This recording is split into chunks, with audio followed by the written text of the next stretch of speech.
Hello बच्चों, आज हम यहाँ पे स्टार्ट करेंगे चैप्टर 6 की एक्सरसाइज 6.3 के क्वेश्चन नंबर फर्स्ट से स्टार्ट करेंगे। यहाँ पे पहले से जो कि एमसीक्यू में यहाँ गिवन इसके 3 पार्ट है, ठीक है। और एक्सरसाइज 6.1 एंड 6.2 हम पिछले लेक्चर में करा चुके हैं। जिसने भी नहीं देखा वो प्लेलिस्ट में जाके देख सकता है। अब यहाँ पे स्टार्ट कर रहे हैं इसके फर्स्ट पार्ट से। तो इसमें कहा गया है which of the following is not correct for a rhombus. यहाँ पे 4 ऑप्शन गिवन है और कहा गया है कि इनमें से कौन सा करेक्ट नहीं है, ठीक है। सबसे पहला है diagonals bisect each other, B a all angles are 90 degree, diagonals perpendicular to each other, all sides are equal. तो ये सबसे पहले हम लोग यहाँ पे रोम्बस की प्रॉपर्टी को चेक करेंगे कि कौन कौन सी रोम्बस की प्रॉपर्टी है। जो रोम्बस की प्रॉपर्टी नहीं होगी वो हमारा क्या हो जाएगा, नॉट करेक्ट हो जाएगा, ठीक है। तो रोम्बस की प्रॉपर्टी में आता है डायगोनल्स बाइसेक्ट ईच अदर करते हैं, ठीक है। All angles are 90 degree. तो इसमें कहा गया है कि ऑल एंगल्स आर 90 डिग्री, ठीक है। ये गलत है, ये रोम्बस में नहीं होता। ये होता है कि ऑल साइड्स आर इक्वल, ठीक है। But all angles are 90 degree, ये रॉन्ग है। यहाँ पे सी है diagonals perpendicular to each other, ये भी करेक्ट है। ऑल साइड्स आर इक्वल, ये भी करेक्ट है। तो यहाँ पे जो ऑप्शन रॉन्ग है वो है बी वाला। अब यहाँ पे हमने लिख लिया है क्वेश्चन नंबर 1 एमसीक्यू का फर्स्ट पार्ट, ठीक है। Property of a rhombus. सबसे पहले हम लोग बात करेंगे प्रॉपर्टी ऑफ रोम्बस के बारे में, जो हम अभी डिस्कस कर चुके हैं, ठीक है। ए बी सी डी, ये क्या है, ये रोम्बस है, ठीक है। तो इस रोम्बस की सबसे पहली प्रॉपर्टी होती है कि इसकी all sides are equal, means ये साइड्स इक्वल, ये चारों साइड्स क्या है, equal, all sides are equal, ठीक है। वैसे भी आप लोग देख रहे होंगे कि यहाँ पे कोई भी 90 डिग्री का एंगल नहीं बन रहा है, ठीक है। बन रहा है, नहीं बन रहा है, ठीक है। और दूसरा ये होता है कि इसके डायगोनल्स क्या होते हैं, अपोजिट्स वर्टेक्स को मिलाने पे क्या बनते हैं, डायगोनल्स बनते हैं, ये, ठीक है। ये डायगोनल्स यहाँ पे हो गए। ये डायगोनल्स क्या करते हैं, बाइसेक्ट करते हैं ईच अदर, मींस दैट यहाँ पे ये बाइसेक्ट हो रहे, तो इसके मतलब सपोज ये ओ पे हो रहा है, इसके मतलब जो ए ओ इजुकल टू ओ सी होगा, क्या होगा, ए ओ इजुकल टू ओ सी होगा, बाइसेक्ट कर रहे हैं। सेकंड क्या है, ये परपेंडिकुलर होते हैं, ये डायगोनल्स जो है परपेंडिकुलर होते हैं वन अनदर के, ठीक है। जैसे ये डायगोनल और ए डायगोनल इंटरसेक्ट हुए ओ पे, तो ये एंगल 90 डिग्री का होगा। इसी प्रकार से ये एंगल भी 90 डिग्री का होगा, ये एंगल भी 90 डिग्री का होगा और ये एंगल भी 90 डिग्री का होगा। लेकिन अगर उसमें क्वेश्चन में है वहाँ पे ऑप्शन में कि ऑल एंगल्स आर 90 डिग्री, ठीक है। तो देखो ये एंगल 90 डिग्री है, नहीं, ये भी एंगल 90 डिग्री नहीं, ये भी नहीं है, तो कोई भी एंगल 90 डिग्री नहीं होता है, ठीक है। तो इसलिए इस यहाँ पे ऑप्शन जो होगा, यहाँ पे ऑप्शन बी जो होगा यहाँ पे सही होगा, ठीक है। क्योंकि फॉर नॉट करेक्ट के लिए पूछा गया, तो बी ऑप्शन यहाँ पे करेक्ट होगा। अब हम लोग यहाँ पे करेंगे इसका क्वेश्चन 1 का सेकंड पार्ट। अब सेकंड वाले में है if one of the angle form by diagonals and adjacent sides of a rhombus is 20 degree, ठीक है। All 4 angles of the rhombus किया, तो यहाँ 4 ऑप्शन गिवन है, तो हमको यहाँ फाइंड आउट करना है all 4 angles of the rhombus के, ठीक है। और यहाँ पे 20 डिग्री यहाँ पे गिवन है, वो कैसे बन रहा है angle, by diagonals and adjacent sides of a rhombus का, ठीक है। तो अब हम आप लोगों को यहाँ पे बताएंगे कि इस क्वेश्चन को कैसे सॉल्व करेंगे। अब यहाँ पे करेंगे क्वेश्चन नंबर फर्स्ट के सेकेंड पार्ट को। यहाँ पे हमने एक रोम्बस बना लिया है, ठीक है। तो देखो रोम्बस है ए बी सी डी, और यहाँ पे ये कहा गया है क्वेश्चन में कि डायगोनल्स एंड एडजेसेंट साइड्स मिलके 20 डिग्री का एंगल बनाती हैं। तो डायगोनल्स क्या होता है, अपोजिट वर्टेक्स को जब मिलाते हैं तो वो डायगोनल्स कहलाता है। अपोजिट वर्टेक्स ए एंड सी है, ये हो गया। तो ये जो एंगल है डायगोनल हो गया, एंड एडजेसेंट साइड्स ये हो जाएगी इस एंगल के लिए और ये हो जाएगी, ठीक है। तो इसको भी 20 डिग्री ले सकते हैं, लेकिन हम इस साइड वाले को 20 डिग्री लेंगे, तो ये हो जाएगा 20 डिग्री। ये क्वेश्चन में इतना गिवन है, ठीक है। अब हमको चारों एंगल्स जो फाइंड आउट करने हैं इसके, तो कैसे फाइंड आउट करें, सबसे पहले हम लोग यहाँ पे लिखेंगे इन ए रोम्बस, नाम दे देंगे ए बी सी डी, ठीक है, क्योंकि यहाँ पे ए बी सी डी। यहाँ पे रोमबस में क्या होता है, ऑल साइड्स आर इक्वल।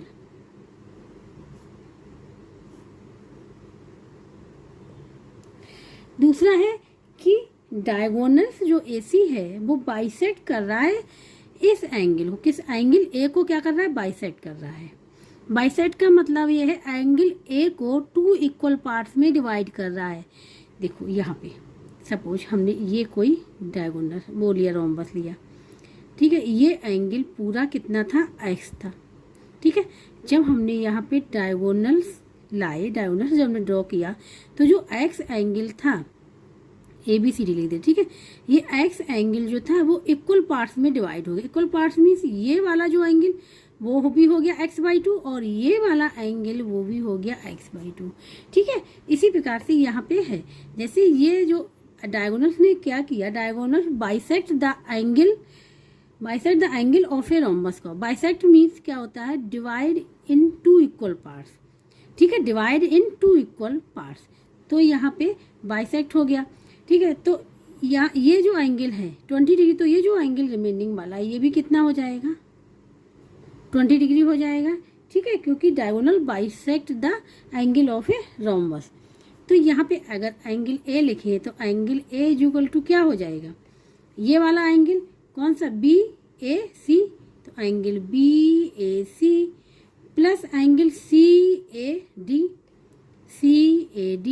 कितना हो जाएगा, 20 डिग्री प्लस 20 डिग्री क्या हो जाएगा, 40 डिग्री। ये हमको पता चल गया कि एंगल A कितना हो गया, 40 डिग्री हो गया। तो एक एंगल पूरा पता चल गया 40 डिग्री है यहाँ पे। तो अब हम चारों एंगल फाइंड आउट कर लेंगे, ठीक है। अब यहाँ पे एक प्रॉपर्टी और यहाँ पे लगेगी, ठीक है, वो कौन सी होती है, वो होती है सम ऑफ 2 एडजेसेंट एंगल, ठीक है, इज इक्वल टू 180 डिग्री। अब सम ऑफ 2 एडजेसेंट एंगल कौन कौन से होते हैं, जैसे angle A and angle B, means एक ही साइड पे जो बने हुए एंगल होते हैं वो होते हैं एडजेसेंट एंगल, ठीक है। एक ही साइड पे बने हुए एंगल जो होते हैं वो होते हैं adjacent angle, means angle A plus angle B equal to 180 degree. ये वाली हम लोग प्रॉपर्टी यहाँ पे यूज करेंगे, तो उससे एंगल B यहाँ पे फाइंड आउट हो जाएगा।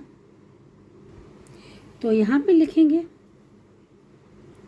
Angle A plus angle B equal to 180 degree. क्यों, प्रॉपर्टी है, क्या प्रॉपर्टी, वो हम प्रॉपर्टी यहाँ पे लिख दे रहे हैं, सम ऑफ 2 एडजेसेंट एंगल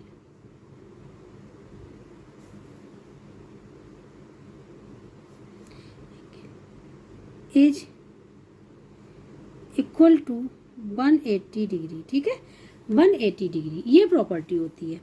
अब एडजेसेंट एंगल क्या होते हैं, हमने बताया है कि एक ही साइड पे जो एंगल बनते हैं वो होते हैं क्या होते हैं, एडजेसेंट एंगल। तो angle A plus angle B equal to 180 degree. Angle A की वैल्यू पता है, एंगल A की जो वैल्यू है वो हमने निकाली हुई है 40 degree plus angle B equal to 180 degree. तो एंगल B फाइंड आउट हो जाएगा यहाँ पे 180 डिग्री माइनस 40 डिग्री, ये हो जाएगा यहाँ पे 140 डिग्री।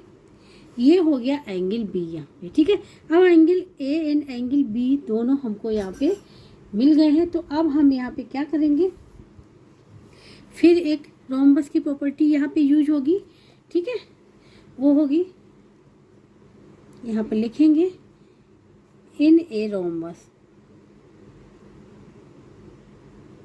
क्या होता है, अपोजिट जो एंगल होते हैं ऑफ ए रोम्बस के आर इक्वल, ठीक है। प्रॉपर्टी है क्या है,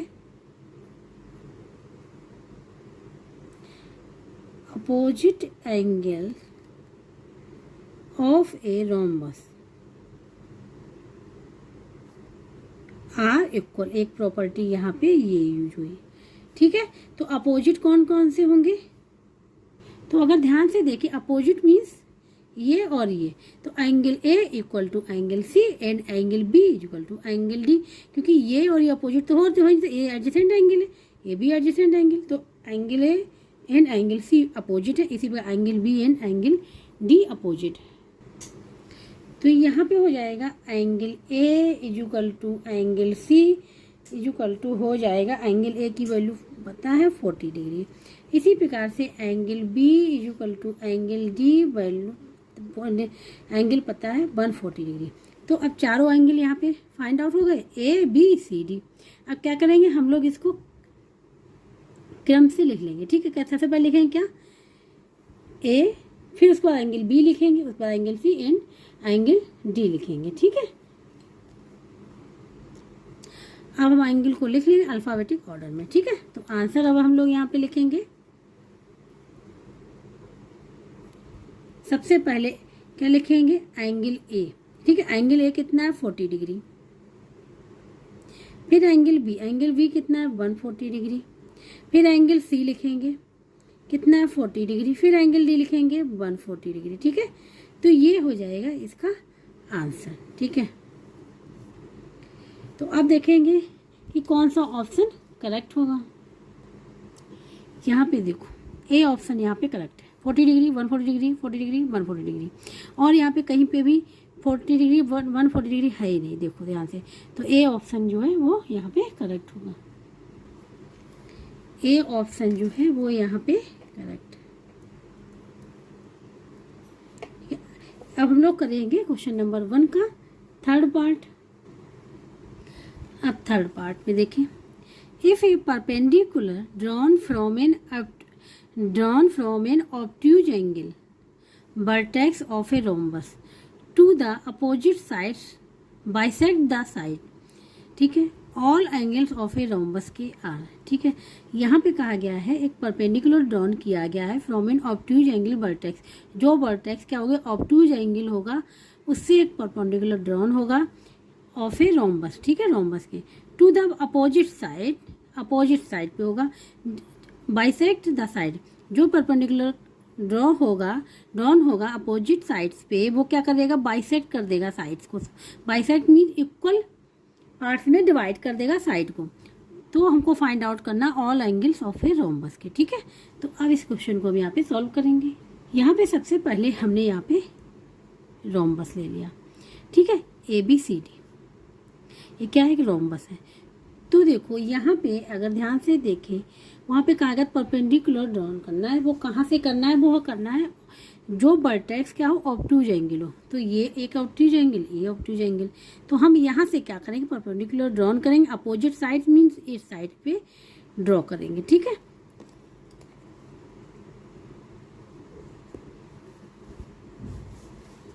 तो सपोज यहाँ से हमने ड्रॉ किया तो वो ऐसे यहाँ पे ड्रॉ हो गया, ठीक है, ये ड्रॉ हो गया, ये इस साइड से किया, ये साइड, और ये एम पे आके कट किया। तो कहा गया क्वेश्चन में जो बी एम है इक्वल टू एम सी हो जाएगा, ठीक है, क्योंकि जो वो साइड्स को क्या करेगा, बाइसेक्ट करेगा, बाइसेक्ट मीन्स ये इक्वल टू इसके इक्वल टू हो जाएगा। ये यहाँ पे क्वेश्चन में कहा गया है। अब हमको फाइंड आउट करना है एंगल्स ऑफ ए रोम्बस के, ठीक है, A B C D find out करना है। तो कैसे फाइंड आउट करेंगे ये हम आप लोगों को अब यहाँ पे बताएंगे। तो सबसे पहले हम लोग यहाँ पे लिखेंगे इन ए रोम्बस,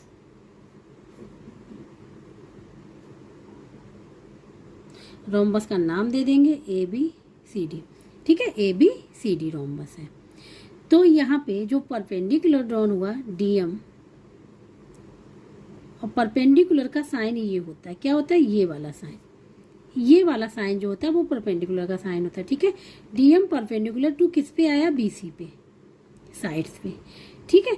तो इससे क्या हुआ, BM is equal to MC हो गया, ठीक है, क्योंकि उसने साइड को क्या किया, बाइसेक्ट कर दिया, ठीक है। यहाँ पे हम लिख दे रहे हैं बाइसेक्ट द साइड, बाइसेक्ट का मतलब होता है टू इक्वल पार्ट्स में डिवाइड कर दिया, इसीलिए हमने यहाँ पे लिखा हुआ। अब हम लोग लेंगे, अब हम एक चीज़ और यहाँ पे करेंगे कि बी एंड डी को भी यहाँ पे क्या करेंगे, मिला लेंगे, ठीक है, इस प्रकार से ये कर लिया, ठीक है।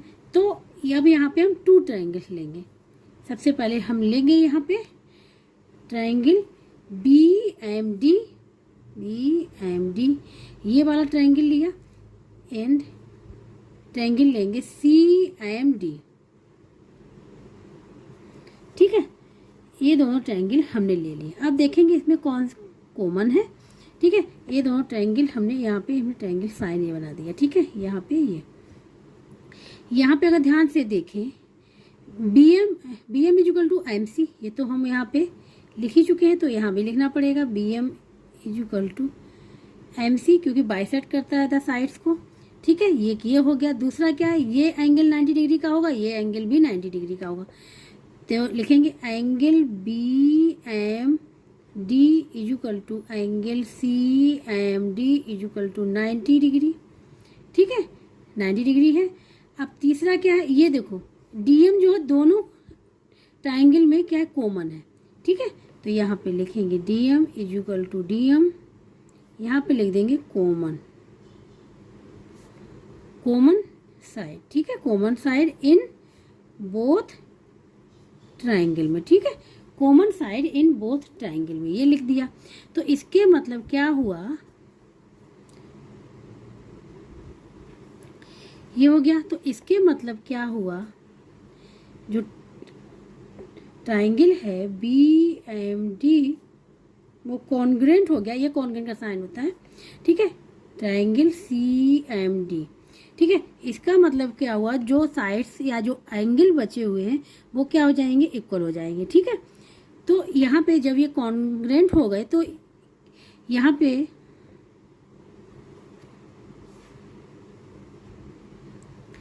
ठीक है कॉन्ग्रेंट हो गए। तो कॉन्ग्रेंट हुए कैसे, वो हुए हैं, ये साइड थी, साइड एंगल साइड से। ठीक है, तो ये क्या हुआ है, देखो B M is equal to M C हो गया, angle B M D is equal to ये हो गया 90 डिग्री हो गया, और ये दोनों तीनों में कॉमन। अगर तीन कंडीशन मिल जाती, ऐसे ऐसे यहाँ पे मिल गया, हो सकता है एस एस ए मिलता। ठीक है, तो यहाँ पे क्या हो गया, तीनों कंडीशन यहाँ पे सही है, तो इसके मतलब ये क्या हो गया, ये ट्राइंगल के कॉन्ग्रुएंट हो गया यहाँ पे ये वाली यूज करके। ठीक है, अब यहाँ पे ये हो गया, तो इसके मतलब जो बी डी है वो इज इक्वल टू हो जाएगी डी सी के। ठीक है, तो B D is equal to हो जाएगी डी सी के, ये हो गया B D is equal to D C के। बट अगर ध्यान से देखें A B is equal to क्या है, डी सी है। क्यों है, क्योंकि ये रोम्बस की साइड है, रोम्बस की all sides are equal. A B is equal to D C है, लेकिन D C is equal to B D आया। इसके मतलब ये हो जाएगा A B is equal to D C is equal to B D, ये तीनों क्या हो जाएंगे, इक्वल हो जाएंगे। क्या हो जाएंगी, इक्वल हो जाएंगी। ठीक है, ये तीनों इक्वल हो जाएंगी। तो इसके मतलब ये हुआ, जब ये तीनों इक्वल हो गई तो जो ट्राइंगल है कौन सा, बी डी सी, वो हो जाएगा इक्विलेटरल ट्राइंगल।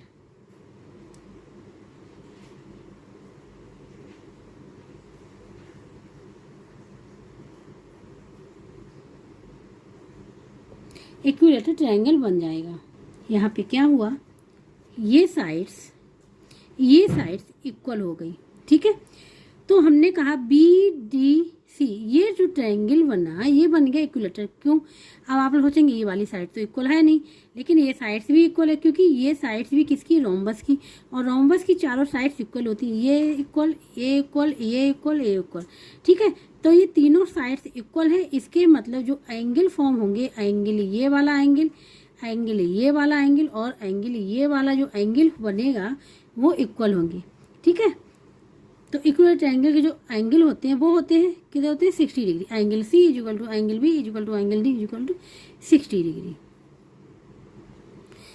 तो यहाँ पे हमने बताया, तो क्या हो जाएगा, angle C is equal to 60 degree हो जाएगा। ठीक है, और angle C B D is equal to 60 degree and angle C D B is equal to 60 degree हो जाएगा। ठीक है, ये हो गया 60 डिग्री। पूरा एंगल बी जो होगा वो 60 नहीं होगा, इसलिए हमने यहाँ पे नेम लिखा हुआ है। ठीक है, डी भी पूरा नहीं होगा, इसलिए हमने यहाँ पे नेम लिखा पूरा करके। ठीक है, अब यहाँ पे प्रॉपर्टी यूज होगी, यहाँ पे वो प्रॉपर्टी हो जाएगी, सम ऑफ टू एडजेसेंट एंगल क्या होते हैं, 180 डिग्री के होते हैं। तो यहाँ पे लिखेंगे, प्रॉपर्टी यूज करेंगे, sum of two adjacent angle equal to क्या होता है, 180 डिग्री होते हैं। ठीक है, 180 डिग्री होते हैं। तो यहाँ पे हम लोग लेंगे इस वाली साइड को, BC को। तो ये एंगल, ये पूरा एंगल तो पता ही नहीं कितना का, ये केवल ये एंगल 60 डिग्री का है, लेकिन ये पूरा 60 डिग्री पता है। तो बी एंगल निकाल लेंगे, बी एंगल निकालेंगे तो हमारे चारों एंगल यहाँ पे निकल आएंगे। ठीक है, तो अब यहाँ पे देखो angle B plus angle C is equal to 180 degree. Angle B find out करना है, एंगल सी पता है कितना है 60 degree is equal to 180 degree. Then angle B is equal to हो जाएगा 120 डिग्री। क्या हो जाएगा, एंगल बी हमारा यहाँ फाइंड आउट हो गया 120 डिग्री। ठीक है, अब हमको एंगल सी पता है कितना 60 डिग्री, एंगल बी पता 120 डिग्री। तो अब हम एंगल चारों एंगल फाइंड आउट कर लेंगे और फिर रोम्बस के। अब यहाँ पे प्रॉपर्टी यूज होगी रोम्बस की। ठीक है, वो क्या है, opposite angles of a rhombus are equal. ठीक है, अपोजिट एंगल्स क्या होते हैं, इक्वल होते हैं रोम्बस के। वो हमने अभी बताया था इसके सेकंड पार्ट में भी। ठीक है, तो यहाँ पे जो बी है इक्वल टू डी के होगा एंड क्या है, angle C is equal to angle A की होगा। तो एंगल बी हमने फाइंड आउट किया है यहाँ पे 120 डिग्री का, और एंगल सी फाइंड आउट किया था 60 डिग्री का। ठीक है, तो देखो angle B angle D equal to 120 degree और angle C angle A is equal to 60 degree.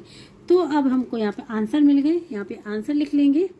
तो सबसे पहले हम लिख लेंगे अल्फ़ाबेटिक ऑर्डर में, सबसे पहले ए को लिखेंगे। तो एंगल ए क्या है 60 डिग्री, तो यहाँ पे 60 डिग्री लिखेंगे। फिर एंगल बी लिखेंगे क्या है 120 डिग्री। इसके बाद एंगल सी लिखेंगे 60 डिग्री। इसके बाद एंगल लिखेंगे डी 120 डिग्री। ठीक है, तो ये हो जाएगा इसका आंसर। अब चेक करेंगे कि कौन सा ऑप्शन करेक्ट होगा। यहाँ पे देखें तो यहाँ पे डी ऑप्शन करेक्ट होगा। ठीक है, 60 डिग्री 120 डिग्री 60 डिग्री 120 डिग्री,